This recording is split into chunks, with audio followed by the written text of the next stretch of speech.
السلام علیکم ورحمت الله وبرکاتو. د افغان خصوصي ښوونځي یوټیوب چینل ته ښه راغلاست. تاسو ته په نظر کې مونږ نیولې د لیک ښکلا ویډیوګانې. د لیک ښکلا له استاد نصیر احمد عاطف سره لومړۍ ورځ ده. له الفبا تورونه به یې شروع کوو، هغې نه پسې بیا دوه توري به شروع کوو، بیا مرکبې کلمې بیا شروع کیږي. نو په دې هیله چې دا ویډیوګانې مو خوښې شو.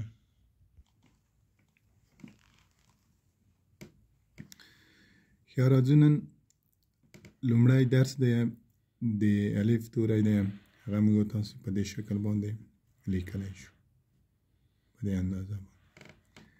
خط نه به لاندې نه ځو، تقریبا د خط نه به لاندې چې ښکته شو بیا خرابېږي. راځو نو د ب توري ته. ب توری موږ تاسو په دې شکل باندې تقریبا ورته جوړولی شو، داسې د خط په مخ باندې وځو او د خط نه لاندې که ښکته شو هغه بلې لیکنې ته یا بل خط ته توان رسوي او هلته بل توری نشو لیکلی ورسره. زه د ب توري که له کش حالت یا کش شکل یې ولیکو، په همدو رقم باندې موږ تاسو د خط په مخ باندې رسو، داسې اندازه. ښه، دونه وروسته بل د ت توری دی، س توری دی، د درې واړه په یوه شکل یوه چوکاټ کې ښه یې ولیکه استاده.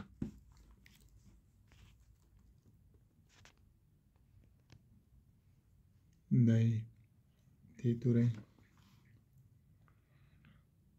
ټ،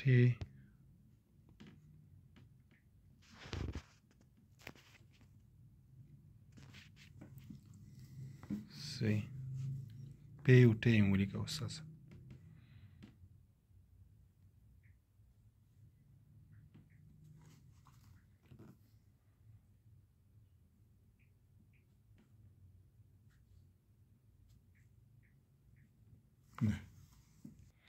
ښه، نصیر احمد استاد د دې کارخانګي څومره ده؟ دوه صفحې چې هر توری د دوه صفحې په ډکې کو په دغو ټولو توریو باندې بیا نو صحیح راځي. سمه ده، خیر اوسه.